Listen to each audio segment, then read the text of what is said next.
If I may, might we start with your childhood? And the question is, was your future career kind of influenced by your family or your schooling in any way? Well, it was actually, Emily, yes. So my father was a doctor, and I suppose I've always wanted to grow up to be a doctor, if you think about it when you're a kid like that. My father was a consultant pediatrician, and an academic, sort of part-time academic. But yeah, well, our house, we sort of lived medicine. He worked long hours, worked Saturdays, consultant as a consultant in Wales, and I grew up in that sort of medical environment. Now, none of my family became doctors, but I did, and I think I like the sort of approach. We used to have the Lancet on the kitchen table occasionally, the sort of thing you do in like BMJ and homes, the medical homes. So I think I used to pick it up and read it, thinking, oh, I quite like to do medicine actually. And he saw it very much as a vocation. And yeah, it was so yeah. So he didn't push me into medicine. So my parents didn't push me into medicine at all. But I think once I was going through high school and realizing that I liked science and and also I wanted to be in a sort of caring profession, then I took up medicine. Now this was a long time ago, but in the 1970s. But yeah, so I went into medicine probably as a consequence of his being around him and finding. And he also used to take me into hospital Mhm. occasionally to see the ward and meet the staff and so you get a sort of the environment becomes medical, which not everybody wants that, but I obviously did and went for it. And your two key interests are continuity of care and diabetes, pre-diabetes. Might we first discuss how your affinity with the diabetes prevention and management stuff came about? Yeah, so I mean, I've been fortunate enough to have a career doing academic general practice, and I've always found that it's been a great mix of actually doing the academic work alongside the clinical work. So, as a portfolio career, that's been one of the things I've really appreciated, and I've increasingly done more academic work as I've gone through my career. But being grounded in clinical reality, I think, has been absolutely key to this. So this once the sort of 90s came and we realized there was some really important work going on around the prevention of type 2 diabetes. So when people first said to me, oh, you can prevent type 2 diabetes, that was quite a sort of that was a sort of game-changing discussion around that, and we were showing that lifestyle interventions were actually better than pharmacological interventions in preventing type 2 diabetes. And I had a lot of patients in those days with slightly raised high blood sugars. And it just made me think about what I do with these patients. In fact, a lot of my research has come out of that sort of reflection from the clinical practice and then thinking, well, where is the literature around this? And there were big randomized controlled trials coming out, particularly of Finland and US, around how you can prevent type 2 diabetes. And I sort of acknowledged that, but also sort of took it on board as a key thing that I could be doing with these individuals, working with them, lifestyle management, and etc. So we started to get into what was then called pre-diabetes, and still is called pre-diabetes, but was very much a new concept. So we got to understand pre-diabetes, and with colleagues here in Exeter, we started to work with patients and doctors and understand their understanding of what was a relatively new condition, but also had the great potential for preventing type 2 diabetes. So I'd also done some work in the practice around opportunistic prevention, well, opportunistic screening rather, for type 2 diabetes. So the sorts of things that GPs are doing every day, this patient, well, yeah, why don't we do a HbA1c? And now more recently, but in those days it was a fasting blood glucose and other things. Why don't I just exclude type 2 diabetes in this individual? And we did a lot of retrospective work looking at how the vast majority of our patients with type 2 diabetes were picked up in our practice by opportunistic screening following protocol-driven care. And again, advocating that as an alternative to population screening, or now the work that's done in the NHS Health Check, for example. So got into opportunistic screening, and we published around that, the cost of that, as well as the outputs from that, and then also how you work with patients. And we did an action research study called the Wake Up Study around pre-diabetes. And that was working with patients and talking to them and getting a feel for their understanding in a qualitative way, but also working with GPs and again in a relatively new condition. So I was fortunate enough then to carry that on and do some work with some international guidance around how you prevent type 2 diabetes, etc. And more recently, I've got into remission.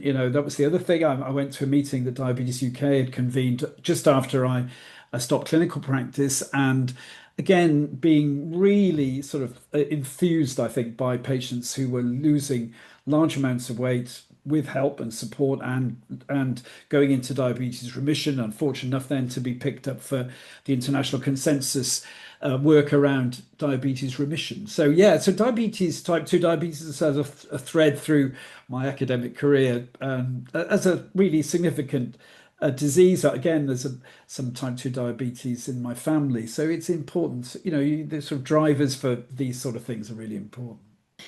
What struck me about how you speak about it is, has there ever been any tension between you being a GP, and I don't know how you feel about generalism and whether you see yourself as a generalist, and the wealth of experience you've got in something as specific as diabetes, in that world? Do you ever have that tension between, am I a generalist, am I a specialist, and do colleagues perhaps send diabetic patients your way, when you're in clinical practice, for example? Yes, I mean, I've always seen myself as first and foremost as a generalist, but I think the vast majority of generalists have areas where they are slightly more specialised than others, and I think this was an area where I was specialised. Yeah, patients in the practice, my partners used to send me not necessarily patients with type 2 diabetes, more about the diabetes prevention piece, and that didn't happen a lot. It was just something that and it added a lot to my clinical practice because these are common conditions. So you're seeing a lot of people with raised HbA1cs, and what do you do with them? And how do you advise those patients? So I wasn't really seeing myself as a GP with an extended role, for example. In those days they didn't exist, but also I just felt that it also gave me an interest in having had quite a specialist medical education. I think that I was sort of unlearning most of that when I became a generalist GP in those heady days in the 80s, around the beginnings of general practice. But also it encouraged me, I think, to think, oh yes, I quite like in areas to be specialized. And whether it was it's women's health for some people, it may be cardiovascular disease prevention for others, but and it was just something that I added to that sort of skill set that I had, which was good. And I guess, purely for my own interest, and perhaps the interest of other readers, listeners of the interview, how do you feel about generalism in general practice as it is now? Do you think it's something that we need to preserve, or do you think that we're heading in a direction where GPs are increasingly subspecializing, and the MDT nature of everything is going to compromise generalism in some way, perhaps? I think we are at our heart clinical generalists. We're specialized in generalism. And I know that's always the approach that I've taken. I think the role of the clinical generalist, two things. It is relatively poorly understood. I think that's part of what we're not very good at expounding and articulating what the role of the clinical generalist is. I think we need to do more of that. I mean, some colleagues have done some excellent work on that.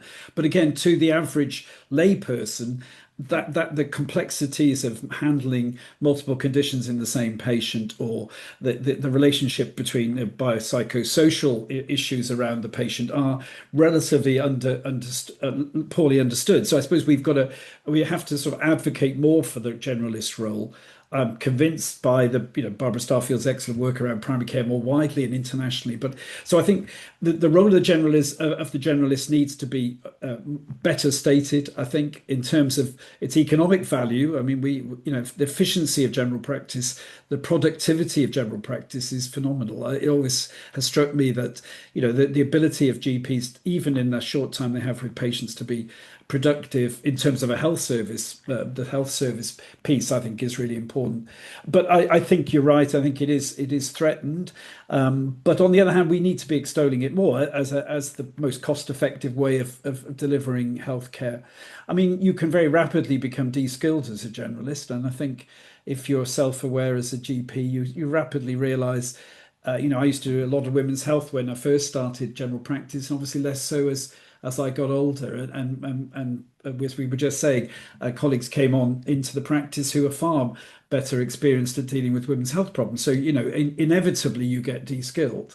And I think, and also, even with diabetes care and COPD care and chronic disease management, so much of that is done by the practice nurse. So there's a need for updating yourself regularly. And I think academia and research helped me to do that in a way as well. So, and obviously relational continuity being absolutely central to generalism, hence my interest in that over the years.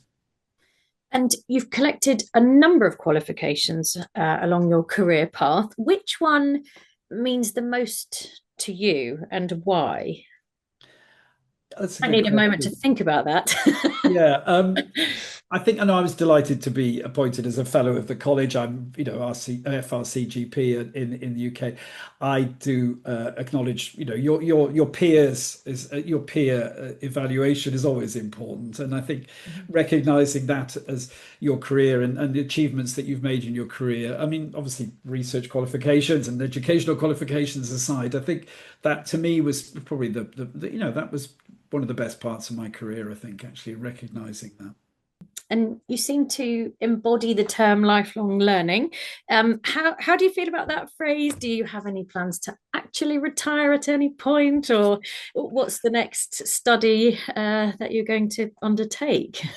Well, no, I do subscribe to lifelong learning. Every day's a school day, and I think for clinical generalists that is the case. I mean, I was, I'm on 40 years now as a doctor, but even after 30 years as a GP, there were still conditions and situations you found yourself in where you didn't know what to do. I mean, that is the intellectual challenge of general practice, if you like that challenge. And I think that contrasts with specialists who are seeing the relatively the same patients with the same conditions in different patients. We're seeing, of course, the Osler quote of different conditions in the same patient. So, I think yes, I may retire, but I like the sort of cut and thrust of new things as I've been able, and actually moving away from clinical practice allowed me to do more in terms of research and the other things that I would like to do, and in fact leading research and research delivery particularly. So every day's a school day, yes, and I think being humble enough to acknowledge that is key. When I look back at how I was as a young junior doctor in those days and how you felt you knew most things, but it only experience is very important here. Then you see atypical presentations of everything Mhm. as you go through your medical career, and that leads you then to question precisely what each diagnosis is. So I think yes, it is a lifelong learning, and I think the key thing I found with that is having partners that you can share those uncertainties with. And having the opportunity at an MDT or with your partners just to share conditions. I mean, I was also part of a balance group. I was fortunate enough to be part of a balance group for 30 years. We did in our balance group, which was again a remarkably supportive environment to bring those really complex anonymized patients to. So that was great. And again, I felt supported by that as well. If I was completely stymied by a presentation or what to do in a complex case. So yeah, every day's a learning day, but you need support and you need help and you need people you can turn to do that. Mhm. And moving towards the sort of primary care research network role that you're currently in, and obviously nearly 3 decades of experience in that area, how does that fit in with your clinical academic career? Where does the research network aspect fit in with that? Yes, I mean, so over 30 years of leading networks. When I first had an academic post here as a lecturer, which was 30 years ago now, it was to lead the nascent research network in the Southwest. And we were in those days, research was seen as very much a sort of amateur sideline, sort of corner shop type thing. And there were some great enthusiasts. I'm sure you've talked to a few of those on these podcasts. But there were enthusiasts. There were people who were evangelical about research, which was great. But there was no. My colleague Paul Wallace talked about professionalism of research in primary care, and it was very much a sort of sideline hobby rather than a professionalization of primary care research. And that's, I suppose, what I've helped to develop and hopefully I've contributed to over those years. But yes, it's a slightly different academic career than the most clinical academics. So over those years, I've developed so these are skills about management, about leadership, in terms of a research delivery, particularly. And it's been a pleasure to see practices and colleagues locally develop research skills, but also skill up their practices to deliver research. When I first started, we used to visit practices. We used to try and share the sort of vision of doing research, either their research, which we've done in our practice, as you know, but that not always that model, doing research with colleagues, university colleagues or NHS colleagues, and just skilling up practices to do that's been one of the great sort of motivators for me over the years. And we've moved from that sort of hobby research as a hobby to the more scaled up research we've got, and we're fortunate enough in the UK to have, as I'm in now, the NIHR, the National Institute of Healthcare Research, funding, in my case, the Research Delivery Network. But I've moved through various local networks to bigger networks, and then more recently to national networks, and delivering from what was sort of these started as bottom-up networks. We tend to talk about bottom-up networks and top-down networks. So I've gone from bottom-up networks locally, when we've been working with GPs, but also their teams, just to start them off on the research pathway, offer them opportunities to get research qualifications. And it's great to see some of those people still doing research now, but to skill up their practices to a top-down model of actually giving significant funding to GP practices, in our case, across England, to deliver studies. It's been quite a career, actually, in terms of looking back over it, and to be where we are today is great. And you're a partner, GP partner at St Leonard's practice, 30 years or so, was it? Yep, On that's right. 30 years. And 31 years. may I ask, how do you think the partnership model, what does it mean to you, and what observations do you have about how this has changed over time, and perhaps implications for the future for people who seem less likely to want to be partners as they come into the world of general practice nowadays? Yeah, no, well, I'm an advocate for the partnership model, that I always have been. I think probably from personal experience, and the ability to dictate as a partner the way you deliver care to your population. I think was one of the key highlights of looking back when I was a partner for those 30 years. It brings with it obviously some financial issues, but also the managerial issues and employment issues and all the other things that go with being a partner. But I think being, if you like, the sort of collectively the masters of your own destiny in terms of research, in terms of research, but also in terms of general practice provision, and the ability to innovate rapidly, I think was great. I mean, in terms of general practice. So the partnership model, I working together collaboratively, I can see why younger doctors particularly find that a sort of a challenging experience. But again, with the support from colleagues, I very much enjoyed being a partner, being senior partner for almost 20 years in the practice, and actually, pivoting the practice to do things that we felt collectively we should do, in terms of, sticking and improving continuity, or delivering healthcare in a way that perhaps other practices weren't doing. So it gives you that ability to innovate. Of course, it's a highly economically efficient model as well, in terms of being a partner. And yes, you probably work harder than you would do. I'm sure you work harder as a partner than you do when you're salaried, but and I think it is being challenged. Obviously, as part of that generation, we have to be buying into practices, etc., etc., is a challenge, depending on where you are in your career and your family life and things. But no, I'm a proponent of the partnership model, but it is being challenged. It is being challenged. And of course, we can't talk about St Leonard's practice without talking about continuity. Um, Perhaps, I mean, where to start with that, but perhaps if we start with your perspective, whether it's optimistic or a little bit disheartened about how you think continuity is going to look in general practice in, say, 10 years' time. Yes, I mean the practice is sort of renowned for its continuity work, as you say, and that's particularly pleasing for me and for Sir Dennis Peregrine, who, as you know, I work very closely with. But so yeah, I mean, I've experienced continuity, the benefits of working 30 years in a practice that values continuity, working with patients who value continuity and doctors who value continuity, and increasingly now talking about the benefits to the health service at large of continuity.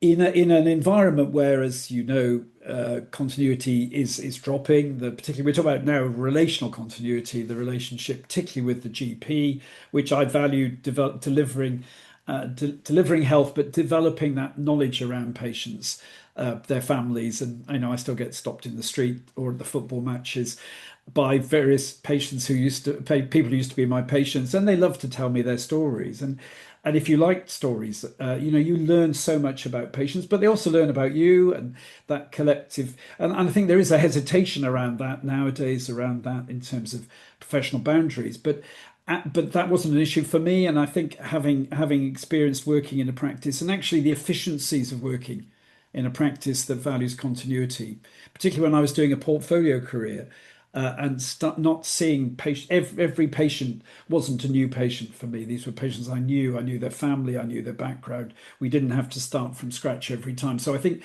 the benefits of relational continuity I experienced, they are being challenged, and it's one of our sort of missions at the moment, to try and restate the benefits of relational continuity, particularly with GPs, to generate evidence around relational continuity with other professionals, which is lacking, but then to put that out there to policymakers and decision makers in the health service. And I think the UK actually is probably behind other countries in this, and I think it's a reflection. I think of course we have a reduced workforce. We need more GPs, but I think we need to be espousing the benefits of relational continuity as we are doing, and trying to incentivize it, trying to restructure practices if the partners are willing to deliver that.